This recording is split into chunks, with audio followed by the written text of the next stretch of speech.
Doctor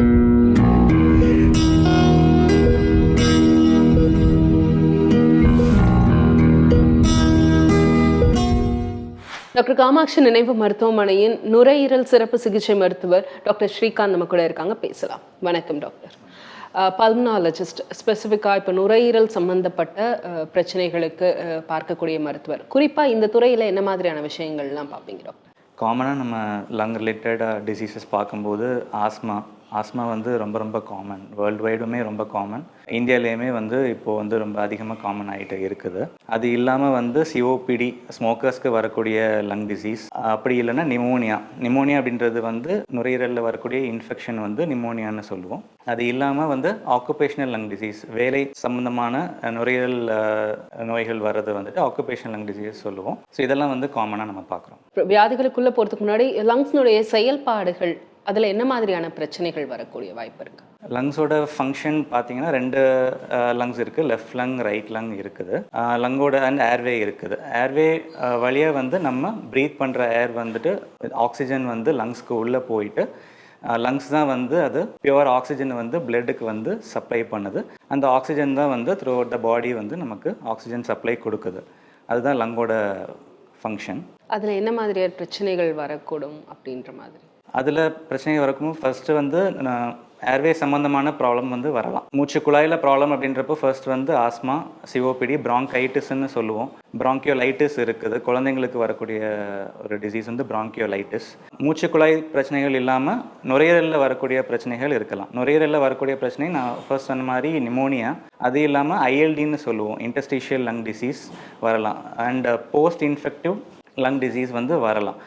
post infection ஒரு ஃபைப்ரோசிஸ்ன்னு சொல்லுவோம். நுரையீரலில் வந்து தழும்பு ஆகிறது வந்துட்டு போஸ்ட் இன்ஃபெக்டிவ் ஃபைப்ரோசிஸ் சொல்லுவோம். இதெல்லாம் வந்து காமனாக வரக்கூடிய டிசீஸ். ஸோ நுரையீரலில் வந்து பார்த்திங்கன்னா இப்போ நிமோனியா அப்படின்னு எடுத்துட்டோம் அப்படின்னா நுரையீரல் மூச்சு குழாய் வந்து பிரிஞ்சு லெஃப்ட் அண்ட் ரைட் வந்து பிரியும். லெஃப்ட் லங்குக்கு போகிறது, ரைட் லங்குக்கு போகிற வந்து மூச்சு குழாய் இருக்கும். அது வந்து சின்ன பிராங்கியோல்ஸாக வந்து பிரியும். கடைசியில் வந்து ஆல்வியோலைன்னு சொல்லிட்டு முடியும். அதுதான் வந்து ஏர் சாக்குன்னு சொல்லுவோம். அந்த ஏர் சாக்கில் இருந்து தான் நமக்கு ஆக்சிஜன் வந்து பிளட்டுக்கு வந்து அந்த பேரியர் மூலமாக வந்து கிடைக்குது. அந்த ஏர் சாக்கில் வந்து என்ன ஆகும், நிமோனியா எடுத்துட்டிங்க அப்படின்னா அதில் வந்து ஏர் சாக்கில் வந்து சளி சேரும். சளியில் வந்து ரீசன் வந்து பாக்டீரியாவாக இருக்கலாம், வைரஸாக இருக்கலாம், ஃபங்கஸாக இருக்கலாம். இதே நீங்கள் தழும்பு மாதிரி எடுத்துட்டிங்க அப்படின்னா அந்த இடத்துல வந்து சளி சேரும். சளி செய்கிறது வந்து இன்ஃபெக்ஷனாக ஃபார்ம் ஆகலாம்.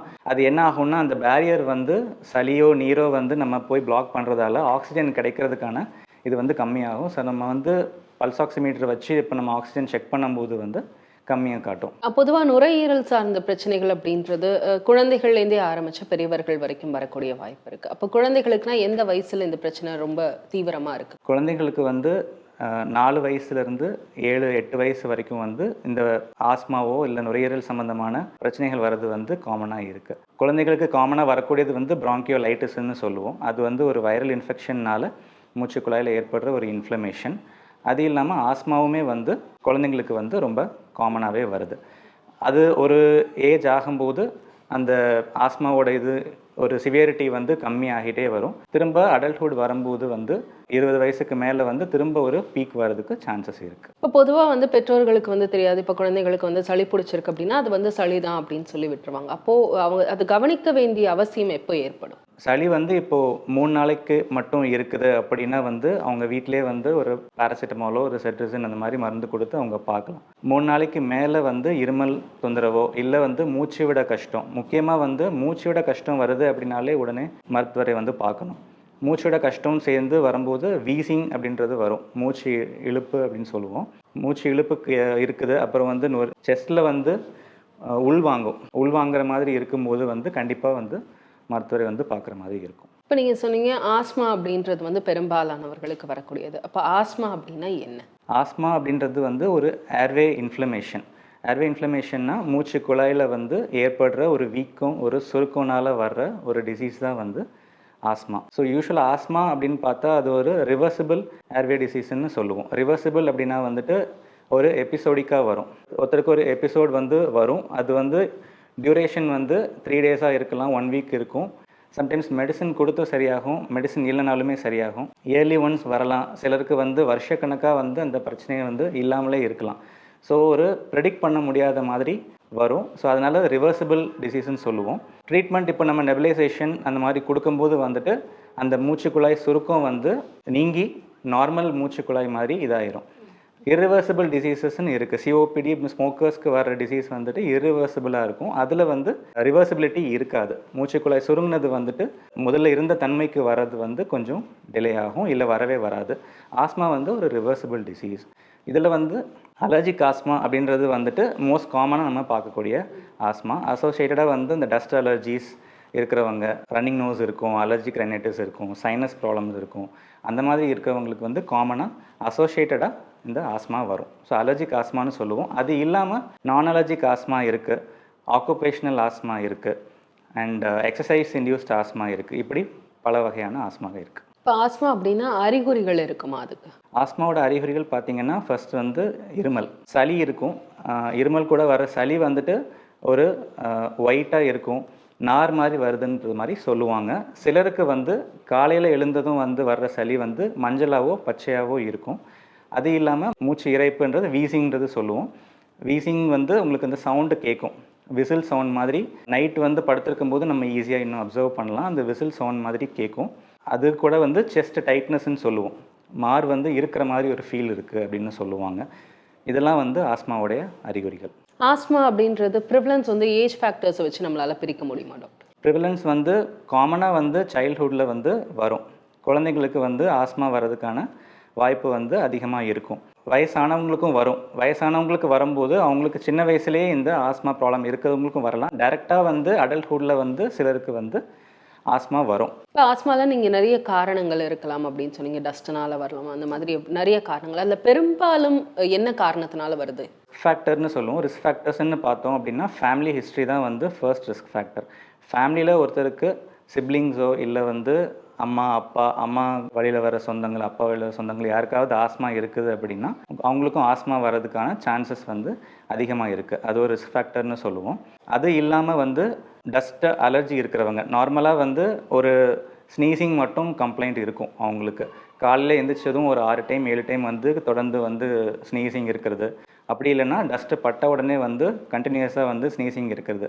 இந்த மாதிரி அலர்ஜி இருக்கிறவங்களுக்கும் வந்து ஆஸ்மா அசோசியேட்டடாக வர்றதுக்கு சான்சஸ் அதிகமாக இருக்குது. குழந்தைகள்னு பார்க்கும்போது வந்து டெலிவரி ரிலேட்டடாக இருக்கிற ப்ராப்ளம்ஸ். இப்போ வந்து ப்ரீடேர்மாக இருப்பாங்க, சிலர் சீக்கிரமே வந்து டெலிவர் ஆகிருக்கும். இல்லை பிறக்கும்போதே வந்து லோ பர்த் வெயிட்டாக இருக்கிறவங்க, வெயிட் கம்மியாக இருக்கிற குழந்தைகள், அவங்களுக்கு ஆஸ்மா வர்றதுக்கும் அதிகமாக சான்சஸ் இருக்குது. இதே மாதிரி மதருக்கு வந்து என்ன எக்ஸ்போஷர் இருக்குது, பாசிவ் ஸ்மோக்கிங்னு சொல்லுவோம். இப்போ மதர் வந்து சிகரெட் ஸ்மோக் வந்து அவங்களுக்கு எக்ஸ்போஸ் ஆகுது அப்படின்னாலுமே பிறக்கிற குழந்தைக்கு வந்து ஆஸ்மா வர்றதுக்கான வாய்ப்பு வந்து அதிகமாக இருக்குது. இப்போ ஆஸ்மான்றது வீசிங்னுடைய தீவிரத்தன்மை அப்படின்னு எடுத்துக்க முடியுமா? ஆஸ்மா அப்படின்றது வீசிங் அப்படின்றது வந்து ஆஸ்மா கிடையாது. ஒரு பரவலான இது இருக்கிறது வந்துட்டு வீசிங் அப்படின்னாலே அது வந்து ஆஸ்மா. வீசிங் அப்படின்றது வந்து மூச்சுக்குழாய் சுருக்கம் மட்டும்தான். வீசிங் அப்படின்றது இன்ஃபெக்ஷன்னாலையும் வரலாம், அலர்ஜினாலையும் வரலாம். ஸோ வீசிங் அப்படின்றது வந்து நம்ம ஆஸ்மான்னு சொல்ல முடியாது. ஆனால் ஆஸ்மாவில் கண்டிப்பாக வீசிங் அப்படின்றது வந்து ஒரு முக்கியமான சைன். அப்போ ஆஸ்மா தான் இது அப்படின்றத ஒன்று மெடிக்கலாக எப்படி கன்ஃபார்ம் பண்ணுறது, பேஷண்ட்ஸ்க்கு எப்படி தெரியும்? ஃபர்ஸ்ட் திங் வந்து ஹிஸ்ட்ரி. நம்ம கேட்குற ஹிஸ்ட்ரியில் வந்துட்டு அவங்களுக்கு அந்த கம்ப்ளைண்ட்ஸ் இருக்குதான்றதை பார்க்கணும். அவங்களே பேஷண்ட்டே வந்து வீசிங்கிறத கம்ப்ளைண்ட் பண்ணுவாங்க. அதுக்கப்புறம் அவங்கள எக்ஸாமின் பண்ணி பார்க்கும்போது நம்ம ஸ்டெதஸ்கோப் வச்சு பார்க்கும்போது நமக்கு வீசிங் வந்து ஐடென்டிஃபை பண்ண முடியும். வீஸ் இருக்குது அப்படின்னா ஆஸ்மா இருக்கிறதுக்கான சான்சஸ் இருக்குது. அவங்களோட ஏஜ் அண்ட் ஃபேக்டர்ஸ் எல்லாமே நம்ம கோரிலேட் பண்ணி பார்க்கணும். வேறு ஏதாவது அலர்ஜி இருக்கா, ஃபேமிலி ஹிஸ்ட்ரி இருக்கா என்னன்றதை நம்ம ஹிஸ்ட்ரி கேட்டுட்டு இது பண்ணலாம். எக்ஸாமினேஷன் நம்ம வீசிங்கிறத ஐடென்டிஃபை பண்ணி கண்டுபிடிக்கலாம். அப்படி நமக்கு வந்து சந்தேகம் இருக்கும் பொழுது வந்துட்டு பிஎஃப்டி பண்ணுவோம். பிஎஃப்டி அப்படின்னா வந்து பல்மனரி ஃபங்க்ஷன் டெஸ்டிங்னு சொல்லுவோம். பிஎஃப்டியில் ஸ்பைரோமெட்ரி பண்ணலாம். ஸ்பைரோமெட்ரி தான் வந்து gold standard test for diagnosing asthma. So அதில் வந்து நம்ம ஒரு மவுத் பீஸ் இருக்கும். மவுத் பீஸ் வந்து நம்ம வாய் உள்ளே வச்சு மூச்சு உள்ளே இழுத்து 6 செகண்ட்ஸ்க்கு வெளியே ஊதி ப்ளஸ் திரும்ப வந்து மூச்சு இழுத்து நிறுத்தணும். இதுதான் வந்து டெஸ்ட்டு. ஸோ இது வந்து பண்ணும்போது நம்ம மூச்சு குழாயில் வந்து ஏர் ஃப்ளோ எப்படி ஆகுதுன்றதை பொறுத்து எந்த அளவுக்கு வந்து அடைப்பு ஆகுதுன்றதை நமக்கு அதில் கண்டறிய முடியும். ஸோ இதே வந்துட்டு நெபுலைசேஷன்ஸ் கொடுத்து மறுபடியும் இந்த டெஸ்ட்டை வந்து ரிப்பீட் பண்ணுவோம். ரிவர்சிபிலிட்டி நான் ஆரம்பத்தில் சொன்னேன் இல்லையா? ஸோ ரிவர்சிபிலிட்டி நம்ம பார்க்கணும். நம்ம நெபுலைசேஷன் கொடுத்து 15 மினிட்ஸ் 20 மினிட்ஸ் கழித்து அந்த டெஸ்ட்டு பண்ணும்போது லங் ஃபங்க்ஷன் நார்மலாக வர்றதுக்கு நிறைய சான்சஸ் இருக்குது. அதில் வந்து 12%க்கு மேலே பிஃபோர் நெபுலைசேஷன்லேருந்து ஆஃப்டர் நெபுலைசேஷன் வந்து 12% வந்து லங் ஃபங்க்ஷன் இன்க்ரீஸ் ஆகிருக்குது அப்படின்னா ஆஸ்மான்றதை நம்ம டயக்னோஸ் பண்ணலாம். இன்னைக்கு இருக்கக்கூடிய சூழலில் பொல்யூஷன் ஜாஸ்தி இருக்குது. அப்போ பொல்யூஷனால் ஆஸ்மா அதிகரிச்சிருக்கா? பொல்யூஷன் வந்து ஒரு அக்ரவேட்டிங் ஃபேக்டராக இருக்கும். அது காசாக சொல்ல முடியாது. பொல்யூஷன் வந்து கண்டிப்பாக ஒரு அக்ரவேட்டிங் ஃபேக்டராக இருக்கிறதுக்கு நிறைய வாய்ப்புகள் இருக்குது. ஏன்னா இன்டோர் டஸ்ட்னாலேயும் வரலாம், அவுட்டோர் டஸ்ட்னாலேயும் வரலாம். வெஹிக்கிள்லேருந்து வர்ற அந்த பொல்யூட்டன்ஸ்னாலேயும் வந்து ஆஸ்மா கண்டிப்பாக வந்து அக்ரவேட் ஆகலாம். ஏற்கனவே அலர்ஜி இருக்கிறவங்களுக்கு புதுசாக ஆஸ்மா வரலாம், இல்லை இருக்கிறவங்களுக்கு வந்து அக்ரவேட் ஆகலாம். இன்னைக்கு ஆஸ்மா பேஷண்ட்ஸ் நீங்க நிறைய பாக்குறீங்களா முன்னாடியை விட? இப்போது கண்டிப்பாக ஆஸ்மா பேஷண்ட்ஸ் வந்து நிறைய பார்க்குறோம். ஏன்னா இப்போது டயக்னோஸ் பண்ணுறதுல வந்து டெஸ்ட்ஸ் அந்த டெக்னிக்ஸ் எல்லாமே இம்ப்ரூவ் ஆகிருக்கு அப்படின்றதால ஆஸ்மா இருக்குதுன்றதை நம்ம அதிகமாக கண்டறிய முடியுது. முன்னாடி வந்து இந்த டெஸ்ட் அந்த ஃபெசிலிட்டிஸ் வந்து இல்லாததால் நிறைய பேர் அந்த பல்மனரி ஃபங்க்ஷன் டெஸ்ட்டுமே பண்ண மாட்டாங்க. ஸோ அது இப்போ வந்து இம்ப்ரூவ் அந்த டெக்னிக்ஸில் வந்து அட்வான்ஸ்மெண்ட்ஸ் இருக்குது அப்படின்றதால நிறைய பேரை கண்டறிய முடியுது. கண்டிப்பாக ஆஸ்மானுடைய தீவிர தன்மை என்னவா இருக்கும் டாக்டர்? சிவியராக ஆஸ்மா இருக்கிறவங்களுக்கு வந்துட்டு அதிகமாக மூச்சு திணறல் வந்து என்ன ஆகும்னா ஆக்சிஜன் அளவு வந்து கம்மியாகிறதுக்கு நிறைய வாய்ப்பு இருக்குது. ஆக்சிஜன் கம்மி ஆகும்போது மற்ற ஆர்கன்ஸ்க்குமே வந்து ஆக்சிஜன் போகிறதுமே வந்து கம்மியாகும். அது வந்து ரெஸ்பிரேட்டரி ஃபெயிலியர்னு சொல்லுவோம். ரெஸ்பிரேட்டரி ஃபெயிலியர் அப்படின்றப்ப வந்துட்டு அவங்களுக்கு கண்டிப்பாக அட்மிஷன் தேவை. அட்மிஷன் பண்ணி நம்ம ஆக்சிஜன் அவங்களுக்கு கொடுக்குற மாதிரி இருக்கும். அந்த எபிசோட் வந்து இன்ஜெக்ஷன்ஸ் மூலமாக இல்லை நெபுலைசேஷன் மூலமாக நம்ம வந்து கண்ட்ரோல் பண்ணுற மாதிரி இருக்கும். ஆஸ்மானால் ஐசியூவில் அட்மிஷன் ஆகிறது அப்படின்றது வந்து ரொம்ப ஒரு ரேரான ஈவெண்ட். யூஸ்வலாக ஒரு வார்டில் வந்து பேஷண்ட்டை அட்மிட் பண்ணி நம்ம மேனேஜ் பண்ணுற மாதிரி இருக்கும். ஐசியூவில் அட்மிட் பண்ணுற மாதிரி ஒரு இஷ்யூ வருது அப்படின்றப்போ வந்துட்டு அவங்களுக்கு மறுபடியும் அந்த சிவியர் அட்டாக்ஸ் வர்றதுக்கான வாய்ப்புகள் வந்து அதிகமாக இருக்குது. இப்போ நம்ம வந்து முன்னாடியே கண்டறிஞ்சோம் அப்படின்னா மருந்து மாத்திரைகளை சரி பண்ண முடியுமா? ஆஸ்மா பொறுத்த வரைக்கும் ட்ரீட்மெண்ட் வந்துட்டு இன்ஹேலர் தெரப்பி தான் வந்து ஃபர்ஸ்ட் லைன் ட்ரீட்மெண்ட். இன்ஹேலர் மூலமாக மெடிசின்ஸ் எடுக்கிறதால ஏன்னா நம்ம வந்து ஸ்டெராய்ட்ஸ் கொடுக்கணும். ஸ்டெராய்ட்ஸ் மட்டும்தான் வந்து ஆஸ்மாக்கான ட்ரீட்மெண்ட். ஸ்டெராய்ட்ஸ் இல்லாமல் வந்து ஆஸ்மாவுக்கு ட்ரீட்மெண்ட் கிடையாது. ஸ்டெராய்ட்ஸ் நம்ம கண்டிப்பாக கொடுக்கணும் அப்படின்றப்போ மாத்திரையாக நம்ம கொடுக்கும்போது கண்டிப்பாக அதோட காம்ப்ளிகேஷன்ஸ் சைட் எஃபெக்ட்ஸ் நிறைய இருக்கும். ஸ்டெராய்டுக்கு பார்த்தீங்கன்னா சுகர் லெவல்ஸ் வந்து அதிகமாக்கும், ப்ரெஷர் அதிகமாக்கும், வெயிட் அதிகமாக்கும், அண்ட் இன்ஃபெக்ஷன்ஸ்க்கான வரதுக்கான சான்சஸ் எல்லாம் அதிகமாக இருக்கும். ஏன்னா இம்யூனிட்டி கம்மியாகிறதுக்கெலாம் சான்சஸ் இருக்குது. இதுவே நம்ம இன்ஹேலரில் கொடுக்கறதுனால அந்த சைட் எஃபெக்ட்ஸ் எல்லாம் நம்ம வந்து கம்மியாகும். ஏன் அப்படின்னா இன்ஹேலர்ஸில் நம்ம டேரெக்டாக கொடுக்குறோம் அப்படின்றதால நமக்கு கம்மியான டோஸில் தான் ஸ்டெராய்ட்ஸ் வந்து தேவைப்படுது. டேப்லெட்டில் வந்து நமக்கு 10 mg 20 mg நமக்கு வந்து மருந்து தேவைப்படுது அப்படின்னா இன்ஹேலரில் நம்ம யூஸ்வலாக யூஸ் பண்ணுற டோசேஜ் பார்த்தீங்கன்னா மைக்ரோகிராமில் தான் இருக்கும். 200 மைக்ரோகிராம் 400 மைக்ரோகிராம் அந்த மாதிரி இருக்கும். மைக்ரோகிராம் டோசேஜ் நம்ம யூஸ் பண்ணுறதால ஸ்டெராய்டோட சைட் எஃபெக்ட்ஸ் வந்து நம்ம அவாய்ட் பண்ணிக்கலாம். டாக்டர், இப்போ நீங்கள் அந்த இன்ஹேலர் பற்றி சொல்லிட்டு இருந்தீங்க. இப்போ இன்ஹேலர் அப்படின்றது வந்து வீசிங் ரொம்ப தீவிரமாக இருக்கும்போது நிறைய பேர் ரொம்ப தொடர்ந்து பயன்படுத்துவாங்க. அப்போ அது பயன்படுத்துறதுனால ஏதாவது பிரச்சனைகள் வருமா? ஃபர்ஸ்டே சொன்ன மாதிரி இன்ஹேலர்ஸ் வந்துட்டு அந்த டோசேஜ் வந்து நம்ம ரொம்ப கம்மியாக யூஸ் பண்ணுறதால அதுக்கான சைட் எஃபெக்ட்ஸ் வந்து ரொம்ப கம்மி. நிறைய பேர் காமனாக கேட்குற கொஷின் வந்து இன்ஹேலர்ஸ் யூஸ் பண்ணுறது வந்துட்டு எனக்கு அடிக்ஷன் மாதிரி ஆயிருமா, இதை நான் கண்டினியூஸாக யூஸ் பண்ணிகிட்டே இருக்கணுமா அப்படின்ற மாதிரி ஒரு கேள்வி கேட்குறாங்க. இன்ஹேலர்ஸ்னால ஆஸ் சச் வந்து அடிக்ஷன் வந்து கிடையாது. இன்ஹேலர்ஸ் வந்து நம்ம டேப்லெட்டாக யூஸ் பண்ணக்கூடிய அதே மெடிசனை தான் வந்து நம்ம ஒரு டெலிவரி டிவைஸாக நம்ம யூஸ் பண்ணுறோம். டேரெக்டாக இன்ஹேலர்ஸ் அப்படின்ற ஒரு இதில் போட்டு யூஸ் பண்ணுறோம். ஸோ டேப்லெட்டாக யூஸ் பண்ணுற அதே மெடிசன் தான் நம்ம இதில் யூஸ் பண்ணுறோம், கம்மி டோஸில் யூஸ் பண்ணுறோம். ஸோ அதனால் வந்து அடிக்ஷன் வந்து வராது. ப்ளஸ் அதனால் வந்து பெரிய ஸ்டெராய்டோட சைட் எஃபெக்ட்ஸோ காம்ப்ளிகேஷன்ஸோ வந்து எதுவுமே இருக்காது. சிலருக்கு வந்து கொஞ்சம் கை கால் நடுக்கும் அந்த மாதிரி பிரச்சனைகள் வரும். அதுவுமே வந்து நம்ம இன்ஹேலர் அதிகமான டோசேஜில் பயன்படுத்தும் போது தான் அந்த பிரச்சனையுமே இருக்கும். ஒபீஸாக இருக்கும்போது ஆஸ்மா பிரச்சனை வந்து அது இன்னும் எவ்வளோ பெரிய பிரச்சனையாக இருக்கும் டாக்டர்? ஒபிசிட்டி கண்டிப்பாக ஒரு ரிஸ்க் ஃபேக்டர் தான் ஆஸ்மாவுக்கு. ஒபிசிட்டி இருக்கும்போது நமக்கு என்ன இருக்குன்னா உடம்புல வந்து இன்ஃப்ளமேஷன் அதிகமாக இருக்கிறதுக்கான சான்சஸ் இருக்குது. நான் ஃபர்ஸ்டே சொன்ன மாதிரி இதுவுமே வந்து ஆஸ்மாவுமே வந்து ஏர்வேல வந்து வர்ற ஒரு இன்ஃப்ளமேஷன். ஸோ ஒபிசிட்டிலேயும் இன்ஃப்ளமேஷன் இருக்குது அப்படின்றப்போ வந்துட்டு அவங்களுக்கு லங்கோட கெப்பாசிட்டி வந்து கம்மியாக இருக்கும். ஏன்னா லங் வந்து ஈஸியாக வந்து அவங்களுக்கு எக்ஸ்பேண்ட் ஆகி சுருங்காது. நான் அந்த எக்ஸ்பேன்ஷனில் வந்து கண்டிப்பாக ப்ராப்ளம் இருக்கும். வெயிட் அதிகமாக இருக்கிறதால, இந்த ஃபேட் கண்டென்ட் அதிகமாக இருக்கிறதால. ஸோ அதனால் அவங்களுக்கு ஆஸ்மா வர்றதுக்கான ரிஸ்க் வந்து அதிகமாக இருக்கும். இன்னொன்று ஒபிசிட்டி இருக்கிறவங்களுக்கு வந்து ஆஸ்மா கண்ட்ரோல் வந்து கொஞ்சம் டிஃபிகல்ட்டாக இருக்கும். ஸோ நார்மலாக இப்போ ஒருத்தவங்களுக்கு வந்து ஆஸ்மா ட்ரீட் பண்ணுறதுக்கு நம்ம இன்ஹேலர்ஸ் ஒரு டோஸில் கொடுக்குறோம் அப்படின்னா அந்த டோஸ் வந்து ஒபிசிட்டி இருக்கிறவங்களுக்கு வந்து கொடுத்தா நிறைய டைம் வந்து அது கண்ட்ரோலில் இருக்காது. அந்த டோஸ் வந்து கேட்காது. அவங்களுக்கு ஒரு அதிகமான டோஸ் கொடுத்து நம்ம ஆஸ்மா வந்து கண்ட்ரோல் கொண்டு வர்ற மாதிரி இருக்கும். இன்னொரு பக்கம் கோவிட் இன்ஃபெக்ஷன் வந்த பிறகு, அதாவது போஸ்ட் கோவிடுக்கு பிறகு நுரையீரல் சார்ந்த பிரச்சனைகள் அதிகமாக இருக்கு அப்படின்னு சொல்லப்படுது. உண்மையாடும்? கண்டிப்பாக நுரையீரல் சம்மந்தமான பிரச்சனைகள் வந்து அதிகமாகிருக்கு. ஒன்று வந்து கோவிட்னால வந்து நுரையீரலில் ஃபைப்ரோசிஸ்ன்னு சொல்லுவோம், தழும்பாகி நிறைய பேருக்கு இந்த அடிக்கடி இன்ஃபெக்ஷன் வர்றது, மழை டைம், பனி இருக்கிற டைம் வந்து அவங்களுக்கு அதிகமாக இன்ஃபெக்ஷன் வர்றது, வீசிங் மாதிரி வர்றது, இந்த மாதிரியான பிரச்சனைகள் அதிகமாகிருக்கு. ப்ளஸ் கோவிட்னால ஏர்வே டிசீஸ்ன்னு நான் சொன்னேன் இல்லையா, மூச்சு குழாயில் வர்ற பிரச்சனைகளுமே வந்து அதிகமாக ஆகிருக்கு. பொதுவாகவே நுரையீரலை பாதுகாக்கணும் அப்படின்னா இதெல்லாம் பண்ணால் ஓரளவு பாதுகாக்க முடியும் அப்படின்னு எதனா இருக்கா டாக்டர்? முக்கியமாக வந்து டஸ்ட் எக்ஸ்போஷர் வந்து நம்ம அவாய்ட் பண்ணணும். இப்போ இருக்க காலகட்டத்தில் வந்து பொல்யூஷன், வெளியே எக்ஸ்டர்னல் பொல்யூஷன் வந்து ரொம்பவே அதிகமாக இருக்குது. அப்படி இருக்கிறப்ப வந்து நம்ம 2 வீலரில் ட்ராவல் பண்ணுறோம், டஸ்ட் வந்து எக்ஸ்போஸ் ஆகிற மாதிரி ட்ராவல் பண்ணுறோம் அப்படின்றப்ப வந்து அந்த டைமில் கண்டிப்பாக மாஸ்க் போடணும். ஸோ மாஸ்க் அப்படின்றது வந்து N95 மாஸ்க் வந்து நம்ம யூஸ் பண்ணுறது வந்து நார்மல் மாஸ்க்கை விட கண்டிப்பாக பெட்டராக இருக்கும். ஸோ அவுட்டோர் பொல்யூஷன் வந்து ஒரு இது வந்து நம்ம மாஸ்க் போட்டு நம்ம வந்து தவிர்க்கலாம், நுரையீரல் சம்மந்தமான பிரச்சனைகள் வரதை நம்ம தவிர்க்கலாம். இன்டோரில் பார்க்கும்போது வீடு வந்து நம்ம டஸ்ட் வந்து அப்பப்போ வந்து க்ளீன் பண்ணிகிட்டே இருக்கணும். வீடு நம்ம க்ளீனாக சுத்தமாக வச்சுட்டோம் அப்படின்னாலே லங்ஸ், அந்த ஏர்வே டிசீஸ் வந்து வரதுக்கான ரிஸ்க் வந்து கண்டிப்பாக கம்மியாக இருக்கும். பெட்ஷீட்ஸ் எல்லாமே கண்டிப்பாக நம்ம வாரத்துக்கு ஒரு டைம் ஹாட் வாட்டரில் வந்து வாஷ் பண்ணணும். ஏன்னா பெட்ஷீட்ஸில் வந்து டஸ்ட் மைட்டுன்னு சொல்கிற சின்ன சின்ன இன்செக்ட்ஸ் வந்து இருக்கும். அதெல்லாம் வந்து ப்ரூவன் காஸ் ஃபார் ஆஸ்மா. அது கண்டிப்பாக ஆஸ்மா வந்து அதிகப்படுத்தும்.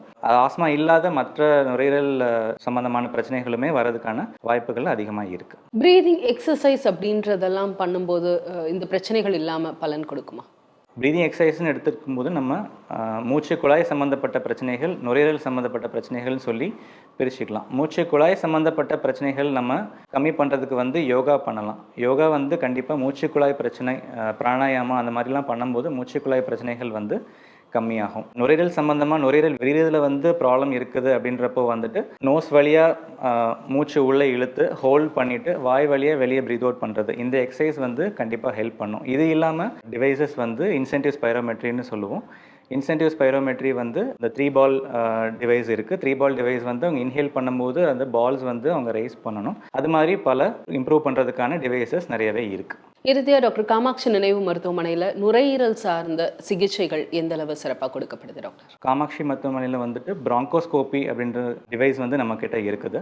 பிராங்கோஸ்கோபி அப்படின்றப்ப வந்து மூக்கு வழியாவோ இல்லை வாய் வழியாவோ அனஸ்தீஷியா கொடுத்துட்டு நுரையீரலுக்குள்ளே, அந்த மூச்சு குழாய்க்குள்ளே போயிட்டு அதில் இருக்கிற பிரச்சனைகள் என்னென்னன்றதை நம்ம கண்டறியலாம். ஏதாவது நமக்கு சந்தேகம் இருக்கும் பட்சத்தில் வந்துட்டு டிஷ்யூ வந்து நம்ம பயாப்சி எடுக்கிறதுக்கும் வந்து யூஸ் பண்ணலாம். அது இல்லாமல் தொரக்கோஸ்கோபி அப்படின்னு சொல்லி ஒரு டிவைஸ் இருக்குது. அது வந்து ப்ளூரல் எஃப்யூஷன்னு சொல்லுவோம். நுரையீரல் சுற்றி நீர் சேர்கிற மாதிரி பிரச்சனைகள் இருக்கிறப்போ வந்துட்டு வெளியே இருந்து செஸ்ட்டுக்கு உள்ளே வந்துட்டு நம்ம கேமரா மாதிரி இது பண்ணிவிட்டு அந்த நீர் வந்து எதனால் சேர்ந்துருக்குது, அதுலேருந்து நமக்கு தான் பயாப்சி எடுக்கிறது அப்படின்னாலுமே நம்ம பண்ணலாம். அது இல்லாமல் அலர்ஜிக்கான டெஸ்டிங்குமே வந்து நம்ம பண்ணுறோம். அலர்ஜிக்கான டெஸ்டிங் வந்து 2 வகையான டெஸ்ட் இருக்குது. ஒன்று வந்து ஸ்கின் டெஸ்டிங் இருக்குது, இன்னொன்று பிளட்டில் வந்து டெஸ்ட் பண்ணுறதுக்கான இது இருக்குது. ஸ்கின் ப்ரிக் டெஸ்ட் அப்படின்றது வந்துட்டு நம்ம அந்த சொல்யூஷன்ஸ் இருக்கும், அலர்ஜி சொல்யூஷன்ஸ் இருக்குதும், என்ன அலர்ஜி இருக்குது அப்படின்றத வந்து நம்ம அந்த சொல்யூஷன் மைல்டாக ஸ்கின்னில் வந்து இன்ஜெக்ட் பண்ணிவிட்டு நம்ம அதில் வந்து அவங்களுக்கு ரியாக்ஷன் ஆகுதா அப்படின்றத பார்க்கலாம். இதே மாதிரி ஒரு பிளட் இன்வெஸ்டிகேஷனும் இருக்குது. பிளட் நம்ம ஜஸ்ட் ரிமூவ் பண்ணிவிட்டு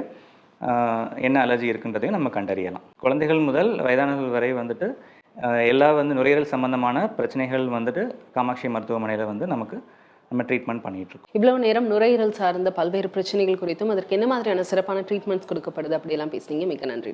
தேங்க்யூ.